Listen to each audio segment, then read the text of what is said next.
everyone, Michael here from Planet All, and welcome back to our Growee Pro series on setting up your first hydroponic grow.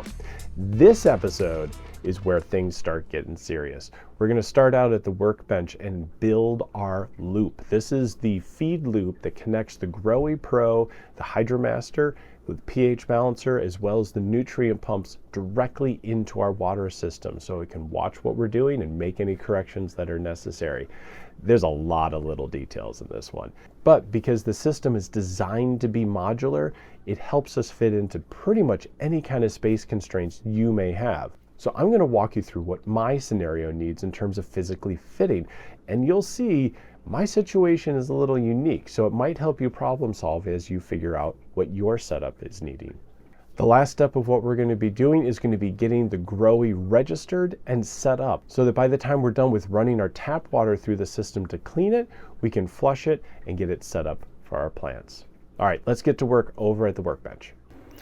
Okay, here we are. These are all the basic parts that we're going to use in constructing our Growee feed loop.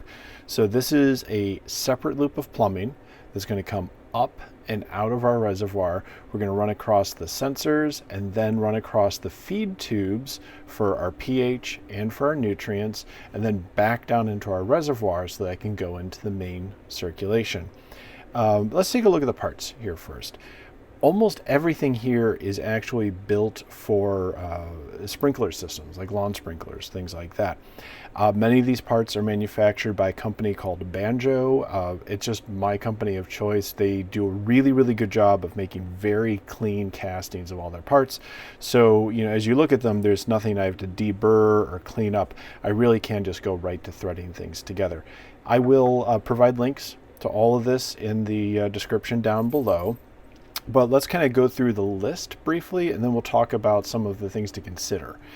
All right, so we have these right-angled spur fittings. So the spur side here, this is what, when we go to install it in the system, is going to have the 3/4 inch hose line pushed up over it. It is a double burr there, so it's going to hold really, really tight. And as long as you take your time with the fitting, there's really no need to put clamps on. We're not talking about really high pressure here as part of the deal too.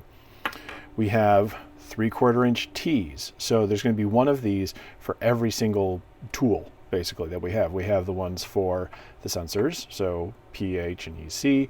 Then we'll have the pH feeds here. They get their own T's, as well as all 4 of the nutrients. Now, we have these are called cable glands, and it's actually a pretty cool device. So if you open it up, it has this little textured section. These fingers can collapse in on each other, and then there's a rubber gasket in there. So as this is connected into the T, the probe will go inside, and then when we tighten it down, it will clamp down far enough to hold that rubber gasket right up against the sensor so we don't have water coming up through it when the system's running. When you first have this all together and you drop the probe in, it seems way, way too big. It's going to work, trust me. You'll see as we get into the next stage. All right, the T's here for everything else, they're all 3/4 inch still, but we need to put in reducers because the easiest way to get our feed lines in, whether it be pH or nutrients, is these little fittings. So I'm going to be using 1/4 inch line coming from the Growee pumps into the system. So these will thread into the reducer, and the reducer will thread into the T. Moving forward, we've got some other bits here. So a couple elbows here. You're going to see why in a minute that we're going to be using these. And then we have risers of different sizes. So we have 1 inch risers, 2 inch risers, and 6 inch risers. We basically use these to space out the different elements. As the water flows in, it needs to go to your sensors first, and then pH, and then nutrients. Because we don't want to have new nutrients and new pH throwing off the actual water measurement of our sensors. So we will pair these together, and then we need a little room to make sure that we don't have any potential backwash. Now, water is going to be flowing in this direction, but if we give it a little room, we can ensure that things like pH up and pH down won't be influencing our sensors. You choose 2 inches versus 6 inches versus 1 inch based on what your needs are. You're going to see in a moment, I've got a little bit of a space constraint. So normally I would always space each pair of things with 6 inches. I'm going to have to go down to 2 inches, and we're going to use a little creativity as well to deal with my space issue. And then the 1 incher here, this is what we put in between each pair to link them together. So these will get threaded in like that and keep one pair. So these will be the 2 feed lines coming off of one of the nutrient pumps, 2 feed lines coming off the other nutrient pump, the 2 feed lines coming off the pH pump. And this way we keep everything nice and tidy organizationally. All right, so let's see here. I'm going to just slide all this out of the way here for a moment because we need to talk about my space problem. I only have about 33 inches to work with. So to help keep me honest and organized here, this is a layout trick I learned a long time ago. Grab yourself a piece of paper and your tape measure, and then something to write with. And I set down a Sharpie. Here it is. Got my trusty purple Sharpie here. So I have 33 inches to work with. And if I go past that, it's quite literally just not going to fit. So, and I'm intentionally marking these just inside of that 33 inch range. So as I'm mocking things up, as long as I stay within these 2 marks, I know it's going to fit. I'm not going to go back to where I am installing the system and have a very, very unpleasant surprise. All right, so there's a couple other things that you need to have at your disposal. One of which is Teflon thread lock. So a lot of people are probably familiar with Teflon tape. This is what comes with like a bathroom faucet kit or something. You wrap it around your metal threads and you put your fittings together and it prevents leaks. Well, our threads here are plastic. And so something like tape could actually occupy too much space and cause basically threading issues. And then if you have a thread issue, you're going to have a leak. This is a very, very similar product. It is very goopy. And you can see in there, it has a kind of a thready looking grit to it. That's the Teflon. And so for every single one of these fittings we put together, we're going to wipe that into the first couple revolutions first and then tighten things down. And on the topic of tightening things down, wrenches. Any wrench will do as long as it's going to fit to the pieces. You don't want to use something too small, but at the same time, you don't want to use anything too big. This pair of channel locks is absolutely the biggest wrench I will use for this job, because the bigger the wrench, the easier it is to over torque your threads and then tear them out, and then you got to buy new parts. These parts aren't terribly expensive, but they're expensive enough that you probably don't want to have to replace 1 or 2 because you over threaded something. All right, so, last but not least, gloves, and keep some paper towels handy. This stuff is goopy. It washes up very, very easily, but why have to wash up if you can just contain the issue at the beginning? All right, I'm going to slide my gloves on here, and then we'll mock things up, and then we'll start actually doing the assembly.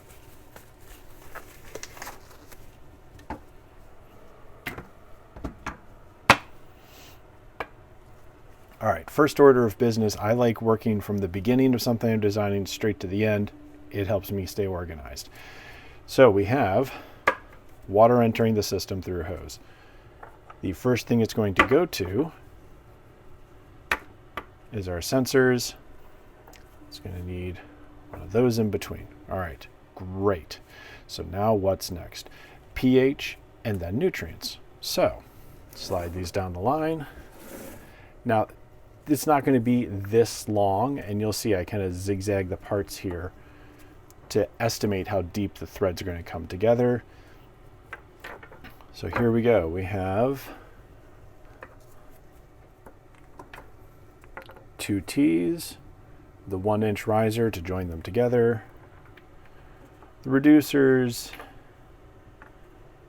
and then the inlet pieces for that 1/4-inch hose. So I need a spacer in here. Now, if you can already see, I'm rapidly running out of room here. So I could go down to just a 1-inch here. Now, that's only saving me a little bit of room. We're going to have to get a little bit creative. What if we preserve the path, but maybe don't do it all in one straight line? So let's bring these down out of the way here, because the thought I had when I was looking at the space was, why not do 2 layers? The top layer will be, the hose will come up and run into the sensors, and then it'll come down and around to then do pH and then nutrients. Let me show you what I'm thinking here. So we're going to change up our order slightly. Got that. Here's those elbows. So we'll put in a 1-inch there perhaps. And then to get things properly out of the way, this is where we're going to use one of those 6s. Have another elbow.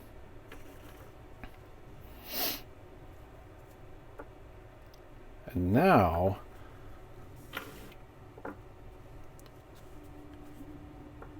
we've basically taken the footprint of one set, so in this case the sensors, and then gotten in the pH probes down here.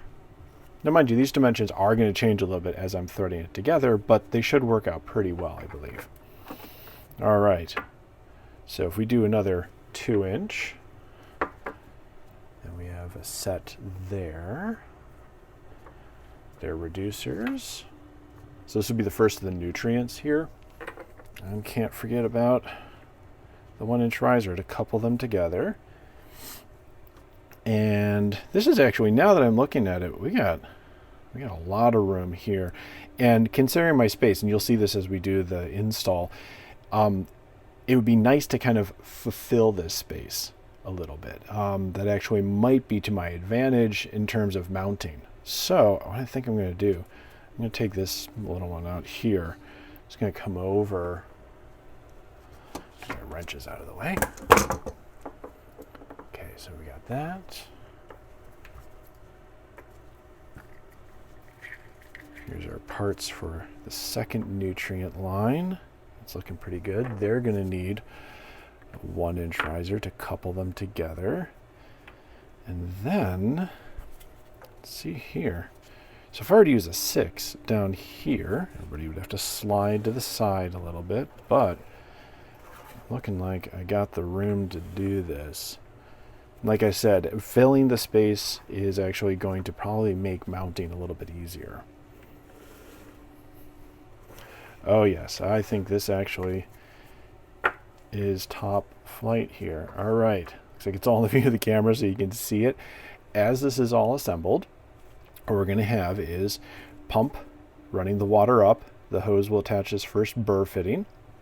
Then we're going to have everything here coupled together for the monitors.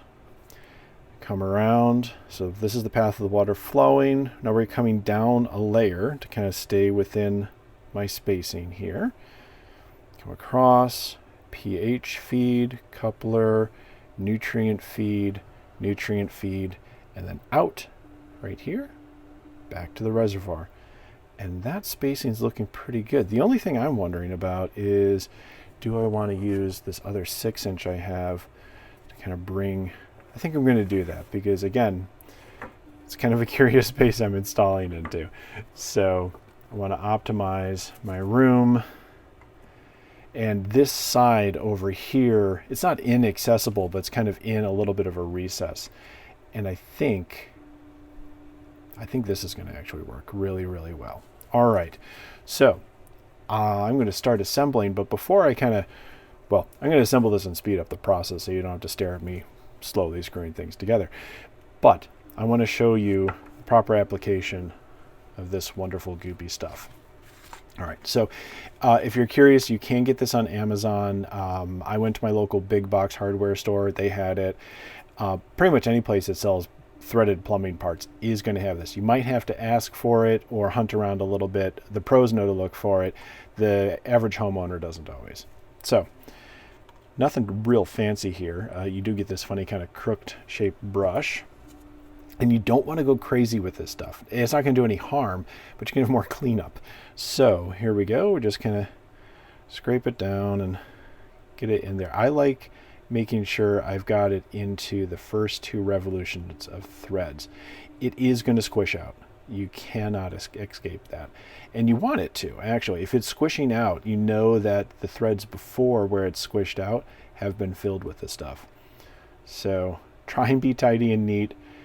That is not something I can really claim to particularly well, but I always do try. All right, and you just seat it together. The first couple revolutions are going to be no problem. Now, as you're tightening down, and this one I've got a little leverage on because of this little nozzle sticking out here, because I'm not going to really need the wrench, but you do want to pay attention to your angles here. So you can see how as it's getting tight, I've left it right on 90 degrees. That's where I want it. But you could overturn it and then have this kind of kicking out a little bit, or maybe you need to. Maybe you need a very slight angle to how your hose is entering here, and so you'd want to leave that. Just pay attention to those things, because as soon as it's kind of on the hand tight end of things, you're going to only have about 1, maybe 2 more revolutions before you're putting a lot of stress on the threads, and you want to try and avoid that. So that is looking pretty good. It is reasonably tight. Here's where paper towels come to play. I'm just going to grab one square or one rectangle and just kind of turn it into a wide tool for wiping here. And this is not to make them pretty. This is just to get that extra goop out so you're not transmitting it onto everything you touch. And there you go. And you can certainly clean this up more. A lot of times I do get in there with like a nylon brush, a little cleanup brush from the hardware store. You can just kind of brush it down. But you can see it's a nice, good, solid seal all the way around. And that's tight, but it's not over tight. I could undo this if I wanted to. All right, let's get to assembling the rest of this.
Okay, now we're going to connect the 2 bits.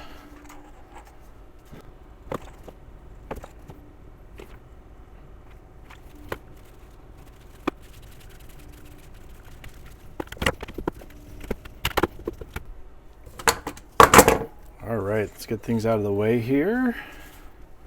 I have a fair amount of cleanup to do, but I knew that was coming.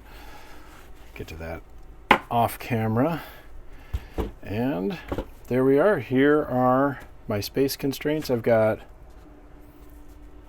maybe an inch on either side. Yeah, well, here, let's ask Mr. Tape Measure. All right, total length, 31 inches, all things considered. 2 inches of tolerance. I think that is fantastic. Now, you will notice there's some little funny things because this is plastic. There's a little bow here. A lot of these riser pieces aren't perfectly straight. They also have a lot of play. So when this gets installed, I'll probably put a couple U-clamps on a couple spots just to support it, so all the weight's distributed. It's not that it weighs very much, but I'd rather not put stress on the system. So we'll have a hose that comes up, probably up the back here, plugs in, feed will come across. We'll have our pH and EC probes. Water will keep flowing on its way downhill. pH, nutrients, nutrients, and then out to the reservoir so it can be recirculated with the plants. All right, that is just about it. I've got a fair amount of tidying up to do here, and then we can look at installing it. Here we are in the adjacent space to my tent, and it's time to get the feeding loop connected to the entire system and then connect the Growee system to the feed and then the nutrients to the Growee system.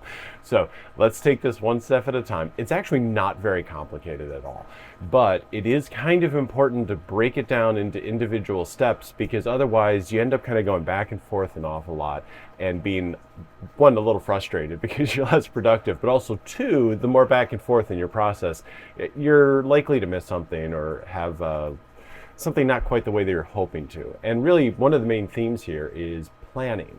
So let's take a closer look here. I'll get you a good camera view and we'll walk through the individual elements. Okay, so just as I alluded to, I don't have a lot of space to work here, but I do have just enough if I plan it out well. So here is the loop. We already put that together at the workbench because there was a lot more room over there. I have mounted it to this board, just a piece of half-inch plywood that I kicking around, and it's mounted with these. So these are half saddle clips. They're actually designed for electrical conduit, the big shiny metal stuff you see in like commercial buildings. These are actually a little small, so you can see they're not really going to fit over. They would fit just barely over the standard pipe sections, but since the connectors here, these T's that I got from Banjo, are much more substantial, all I do is I take a pair of pliers and open this up, just bend it a little bit, and it snaps over nice.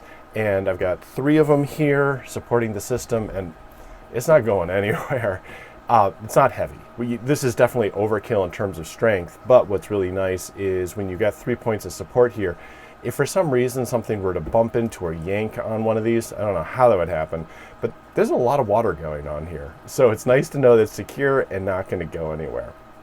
Okay, so we have to get this attached to the reservoir down there, which is then, takes its way out to the tent. So I really like these. You can see them here and here already. Another one here. And these are vinyl tube elbows. But these I grabbed at a big box store in the area. These have 2 different kinds of barbs. One is a threading barb, and the other 2 are just your standard hose barb there that's going to really grab onto that connection. And the reason I like these, I'm going to grab another piece of vinyl tubing here. Sorry, I was under the camera. All right, so here is half-inch vinyl tube. Here is a half-inch corner. And if you've ever assembled this stuff before, you know that, well, they're very similar in size. And that's for a good reason, because if you look up here, you can see the bulge. And that bulge of forcing the hosing over the connector's barbs is what makes this watertight, so you don't have to monkey with it. We don't need any adhesives, nothing. As long as you get this hose down far enough, you're good to go. So the reason, again, why I like these, this thread here helps a lot. Normally, if you just have barbs, if you have 4 of these barbs kind of running up and down your connector, you need to put your hose into warm water, get it nice and loose, and then you can shove these 2 together, and that totally works. I've done that plenty of times, but after 3 or 4 of them, your hands kind of hurt. And there's a weird tipping point. If you get this too warm, it's so loose and such a noodle that it just mushes around when you're trying to get your connector in there. And that's no good. You end up having to cut it, go back, work with the next section. So these, you just have to stretch it just enough to get that first rotation of that threaded barb. And yeah, it does take a bit of shoving and a little bit of practice, but now you can just twist. And every twist, it pulls it in a little deeper, little deeper, little deeper, until you get all the way over all of your threads. So I've got this one here.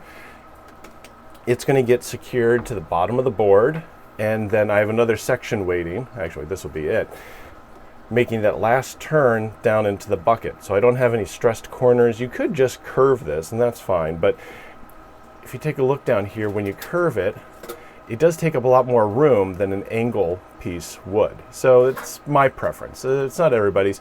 As long as your tube is not collapsed, as long as this hose isn't going through such a turn that, do it on this one, that it starts to pinch like this, you're fine. So gentle curves, that's good. That's no good. That's going to restrict your flow. Again, that's why I like using corners. So our next step here is we have this bit right here. So this is the supply, because remember, we have to go up to our probes first and then down to our nutrients and pH balancers. This hose already takes a couple turns, comes out down here, and then the very bottom is connected to another pump. This is, let me get the box here for it. This is just a very simple VivaSun pump, nothing special. It does a good job. They just continue to work. And it comes with multiple barbs, so if one is not quite fitting, you can actually thread it on differently. Say you have a need to use 3/4 versus half, things like that. So there's adapters in here, so it's great for multiple uses. And then down here, move the camera a little bit for you. Down here, goes through a bulkhead. It's just slid through. It's not really ratcheted down. And then into the pump, and then the pump will go down into the reservoir. So that means we have one pump and one loop in terms of where the water is traveling that's exclusively about measurement and then balancing and correction. And then it just dumps back down into the reservoir below. Nothing fancy there. And then we have the other pump that's running the circulation loop out and through all of our plants. Okay, let's get this connected, and then we're going to start mounting the Growee system over in the corner. Okay, so I'm going to do my best to stay out of the way of the camera while we work on this, but we're going to start mounting the Growee system to these boards right here, and then get them plumbed into the system so we can test the whole thing. Right now, if we were to turn this on, despite the fact that everything's hooked up and sealed here, you turn on that pump and water's going to come out of every single one of these spots. Okay, let me grab one of the modules here. So this is one of the feed nutrient dosers right here. And on the back, all two of the nutrient dosers and the pH adjusting module will have these little hang hooks at this spacing. The spacing for the hub is a little bit different. So I've made myself a legend board. A legend board is just an old woodworker's tool for spacing or measuring things for spacings without having to worry about actual measurements. So nothing real complicated here. I lined it up and made hash marks right where those eyelets are for the screws, and then this spacing right here is the slightly smaller one for the hub. So don't have to do anything real crazy here. I'm a big fan of these number 8 1-inch woodworking screws. They bite just enough into the board. They don't have to worry about them poking out, and they have more than enough strength to hold the Growee modules. They're very light, so it's not really a problem. Spacing wise, now this is the space I'm limited to. If I measured everything correctly, this is almost exactly the minimum that I need. Since I'm limited on both ends, I'm just going to pick one and go for it. The way that the Growee system is set up, the HydroMaster, the hub for everything, wants to be on the right hand side and then have all the other modules marching out to the left. So I'm going to start over here, work my way over, and we might have to play with a little bit of wiggle room. There is a little bit of accommodation in the cable between each one, but for the most part, I think this should go up pretty smoothly. Okay, let's put in some screws.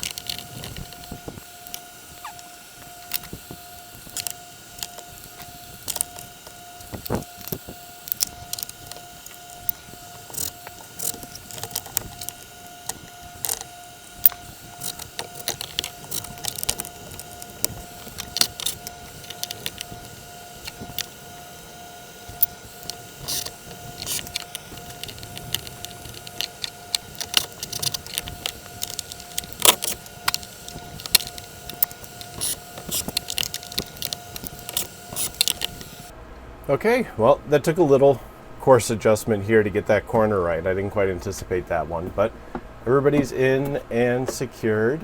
And now we need to attach probes into the system and then feed lines to our nutrients and then the feed itself. Okay, let's start working on that. First order of business is our probes. So each of the probes has a B and C connector on it that'll attach to the corresponding ports. And then the pH probe also has the thermocouple in it, so one extra connector right there. All right, so the bottom here is well labeled, pH, EC, temperature, and power. If you've never used a B and C connector before, they're pretty easy. It's push on and then a small twist. So we are going to go ahead and put in the temperature probe here. It'll snap into place. It does have a little tab here, so if you're removing it, you need to pinch it and remove. Don't just pull on it. And then the EC connector here, just line up those little kind of dimples there with the little notches here. Put it on, give her a twist, and you're good to go. You can go ahead and get the pH one. Remember, you should have that cover on here still. If it's not in your water, make sure that cover's on. Put it on, give her a twist, and we're ready for the next step. All right, so we are connected and rehung. Time to get these attached to the system. I don't personally believe it really makes a difference if you do EC or pH or EC. These are both passive. They're doing their own thing. I do tend to go in cable order, so my pH probe here is on the left, so I'm just going to go ahead and put in the left port. Okay, so once everything's mounted, you've got a fair amount of cabling here. That's good, because it means you can put your Growy pretty much wherever you want within the reach of these. I'm going to go ahead and uncoil them all, place the probes where they belong, and then I'm going to coil the cable back up and just tuck it underneath my hub so it's out of the way. I don't have to worry about getting snagged on something. Always keep your cables tidy because these are reasonably expensive to replace. And if they get snagged on something or you're walking by and you catch a foot because you just have this big loop of cable on the floor, that could cause you all sorts of problems. But before we get those attached to the system, let's get the hoses in line, because remember, our pH probe has this little cap on it. We want to always try and keep the reading head here. There's a little LED and a sensor in there. Moist. That's why it comes packaged this way. So I want to be ready to turn the system on so there's water flushing through before I take this off. And hold on to this cap. If you ever need to dismantle your system or you're in between grows and you're not going to be running it, you're going to want to be able to pull this out, put a little storage fluid. You can get it right off Amazon. I'll put a link below to the one that I use. You put that storage fluid in here, close it up, and then you're all set to go for your system to be dormant for a while. All right, so let's look at hoses. Here's the hosing I use. It is just your usual 1/4 inch outer diameter, 0.17 inch inner diameter that's going to fit directly into these. We're going to need to drill 1/4 inch holes in our caps. Just a regular drill bit will do fine. I do recommend that anytime you're drilling these, take the cap off and drill it from the inside towards the outside with the outside edge up against a piece of plywood. This way, when you're pushing through, so if my finger here is the drill bit, you're pushing through, the material is going to want to buckle, and since it's plastic and it's a fairly rigid one, it's going to want to crack. And you'll probably be fine. You'll still have your 1/4 inch hole and you can feed your hose through it. But the nicer that hole is, the better the seal is around your hose, and then the better you're going to be, because some things like pH up in the back there, that blue bottle, will become less and less effective the more air it's exposed to. So the better air sealed we can keep this whole thing, the better our system is going to be in terms of long life. Okay, I'm going to cut some lengths, drill some holes, and then we'll get it all attached. All right, so holes are drilled. Next question is, how long do you make this tube? Basically, make the tubing as long as you need it, with one consideration. The Growee's pumps are rated to not be lifting your chemistry more than 24 inches. My chemistry is actually above in this scenario, so much less of an issue for me, but I do try and make sure that I'm not going over 24 inches in terms of where that hose is in my chemistry, in my nutrients or my pH up, pH down, and then into the system. You can see I'm really close here. It's going to be not an issue in terms of maximum distance for me, but I also want to make sure that the tip of this makes it all the way to the very bottom. So instead of giving you a measurement, my recommendation is feed the hosing in, make sure you're all the way to the bottom. And you know, in my case, I'm going to be lifting these up, make sure that I see that hose touching the bottom, and then just gently route it down to where you need it to go. That's your measurement. It will be slightly different for each one. And then when it comes to setting up the system to be nutriating the water, we'll actually go through a flush that'll force the chemistry all the way through the line and down to the water level, and then we'll be ready to start conditioning our water. Okay, let's get these attached real quick. All right, so I've got my line of hose here, and I'm going to start with my pH up. So pH up is back here, and on my pH module, pH up is here. You should be able to see it on camera, but it'll be really obvious when you're looking at yours. There's a big plus sign and a big minus sign. When it comes to the nutrient pumps, it doesn't matter what you put into each pump. It just matters that you know, because you'll be labeling these accordingly inside the app, so that when you need to, say, top something up manually, or you start up the auto monitoring, you know exactly what thing is going where. I'm working with the Flora series from General Hydroponics. It's their 3-part system. So it has Flora Grow, Bloom, and Micro. And then I also have their CalMag here. So that's why I'm going to be using all 4 of those pumps in addition to the pH up and pH down. Okay, as we start attaching these, here is my pH down and my pH up. Each one has a direction. So this is into the pump, out to the system. Again, into the pump, out to the system, and you're going to see this on each of the modules. So there's the nutrient module there and here. So we just want to make sure we follow that pattern. This is actually attached to my pH down. It was the one in front, so a little easier to get at. And just route your hosing however you would like. This is the down, and this is the feed from the bottle. So I'm just going to push that on right until I'm up against that upper collar, and it's nice and secure. Okay, we'll work our way across the system, get them all attached.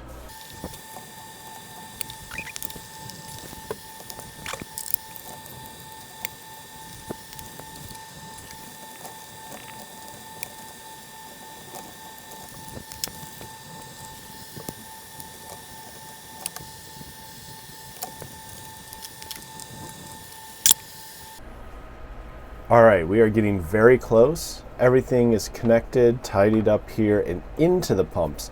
Now we need to go from the pumps to where it's being delivered. This is a really good time to talk about tube ends. So here, I've got a little section here. It's going to be connecting the outfeed from my Flora Grow into where it's being deposited. When you look at these tips here, you want to make sure that they are flat or perpendicular to the hose. So you see how this one here it's close, it should be a little bit straighter, and then this one's almost on a 45. If you do leave it like that, it'll probably seal when you set it in, but there's also a decent chance that you might get a little leak on this high side. So when you trim them, try and trim them as flat as possible. I just use a pair of snips. Like I said, it doesn't have to be perfect, but that is going to seal a lot better than that 45 looking cut would have.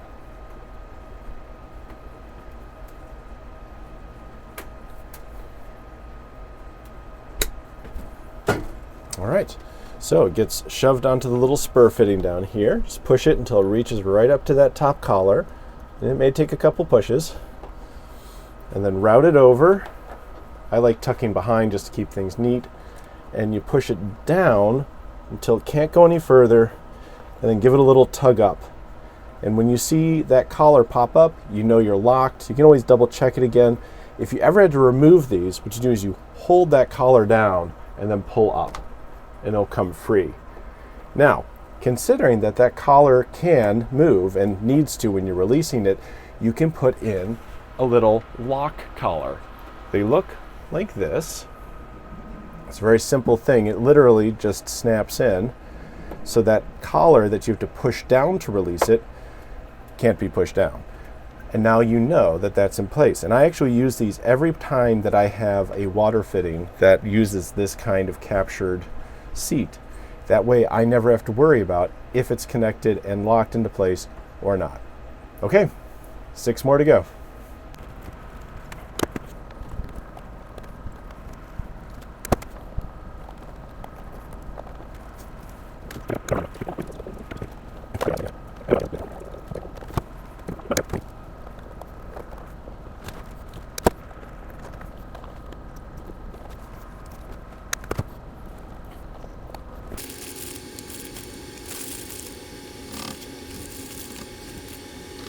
Okay, so now we're going to add our probes into here. We'll do this one first. This is the EC probe, and you can see there's a lot of room in here right now. So go all the way down, so you know you're going to be fully in the stream of water, and then just pull up a little tiny bit. And I just kind of keep my finger there as a gauge, and then start twisting this collar down. It's going to feel loose for a while, but then as soon as it starts tightening up, that rubber gasket has shrunk right around your probe, and it'll wiggle because it is a rubber gasket in there, but that's not going anywhere. Now, remember, for a pH probe, we have to keep it moist, so only do this once you're truly ready to set everything up, but the process will be the same. You just loosen this collar, pull it on out, slip it in, tighten it down, and then turn on the system so your probe stays wet and it starts measuring everything. Okay, let's finish it up. Remember, don't throw this cap away. You may need it.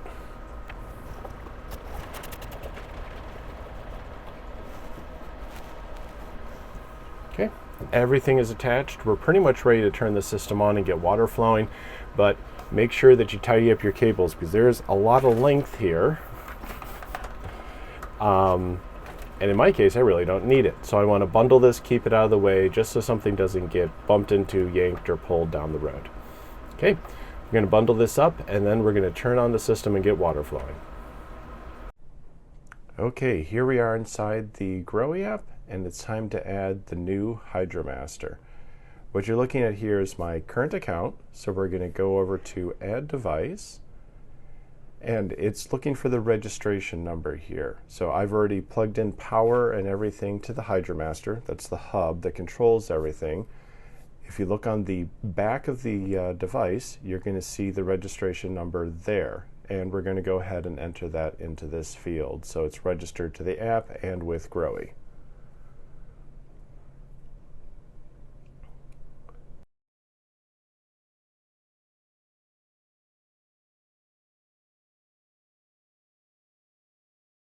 Okay, hit OK. All right, now it's time to go ahead and activate the device, and then it's going to ask us how many liters. For my system, I've got about 65 liters. It's important to note that it's okay to be a little bit off here, but you want to be as exact as possible. So if you need to go back, look at the water line where it comes up in your buckets and measure that space so you can better estimate your total volume, definitely do that. We've got a few different kind of plants here. I'm going to be growing tomatoes, actually a couple really exotic heirloom varieties I tracked down. Okay, so we're on the number of plants. We're going to be growing 2 pots with tomatoes and then 2 pots with cilantro as a companion plant. Cilantro actually outdoors does a great job of repelling pests, and occasionally I see fruit flies in my systems, so we're going to use that as a deterrent. We're going to go ahead and enter 4 plants because we're going to have 4 pots going.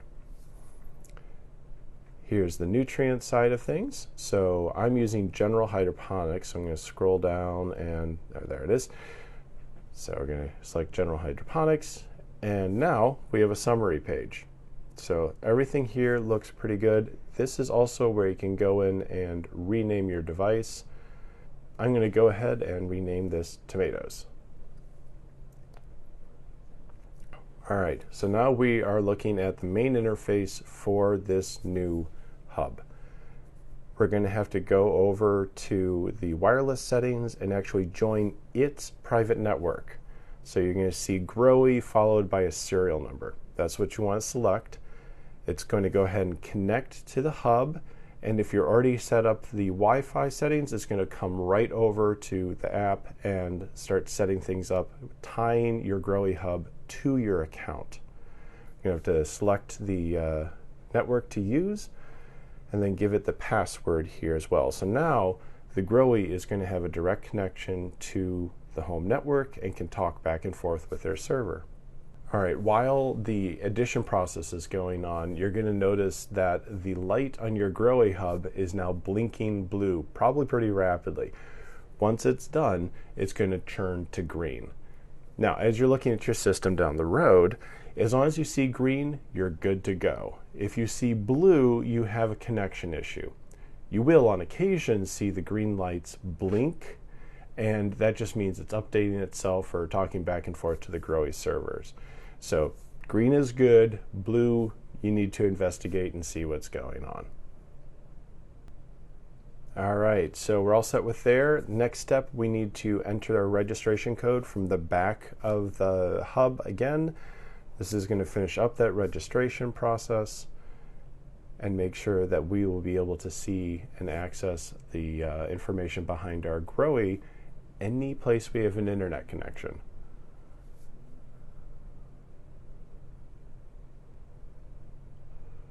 Okay, here we go. Everything's connected and we see both the nutrient, the EC levels, as well as the pH and the temperature.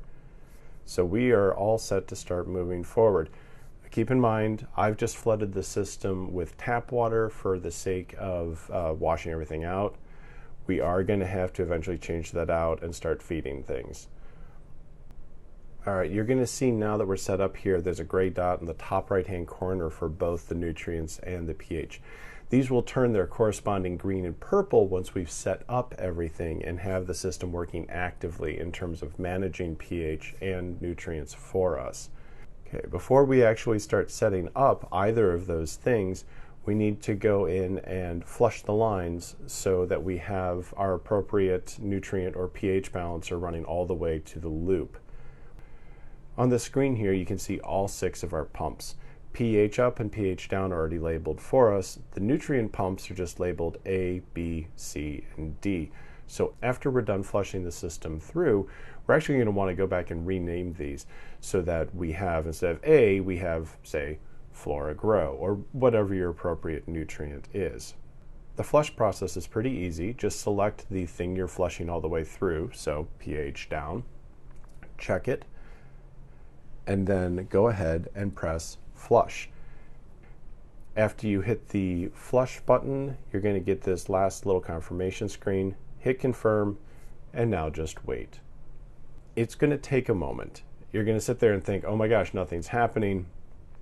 This takes a second to kind of relay through, and then you'll hear the little pump start going, kind of chugging along, and you will watch the chemical come all the way through. In this case, it's going to be the pH down. Watch the line. This is a really great way of confirming exactly what you've attached to, say, the A slot or the B slot. So just take notes as it goes. This is a relatively slow process, but it's not going to take that long. Go ahead and do this for all 6 of your pumps. It's going to take a moment each time for the pump to kick in, but as it's flushing its way through the feed line into your feeding loop, make sure you take a note, because then as we're setting up the general routines just before, we're going to go in and label each of these items according to what they're controlling. Okay, now that all 6 of our lines are flushed all the way through and I can see their appropriate chemistries making it all the way through the tube into the feeding loop, we are ready to move forward. All right, so we are all set now. We have all of the nutrients, the pH up, the pH down, all secured, flushed through the lines, and connected. So next up is we need to flush out the entire system, get that tap water out that's been washing things, and then we're going to recharge the system with reverse osmosis water, and then we'll start using the automations in the Growee system. All right, we are pretty well set here. We have our buckets circulating water, we have our feed loop circulating water, our Growee is fully set up in its account, and we have primed those lines. And the Growee Pro is all set for when we have plants in the system to monitor and balance things off. So going forward, we're going to let the system run for a little bit longer. Make sure you're double checking for leaks. Now is the time where you can easily correct them. Down the road, when you already have plants integrated and you're partway through your grow, it's much, much more complicated. So let those pumps run and keep an eye on them. Now don't forget, this entire series has been sponsored by Growee. So go ahead, check out their website, and make sure you sign up for that newsletter to get yourself that 5% discount if you decide to buy a system. I've also provided links below to all the equipment I've used, all the little bits and pieces that went into that feed loop. Anytime you use a link in my description, I may earn a small commission from it. That tiny income goes a really, really long way to helping support the channel so I can make more content. And as always, comment down below, ask questions. I'd love to hear what you're thinking about the series so far, and I certainly want to be helping you out as much as I can. I hope you're enjoying this content, and if you are, please like and subscribe below, and make sure you tick that little bell as well, so the next time I release a video, you get a notification for it. And don't forget, we have Plan It All Wear now. So if you use the link down below to Muckles Incorporated, you can go ahead and pick out your hoodie, t-shirt, or hat of your choice, and those purchases also do help support the channel.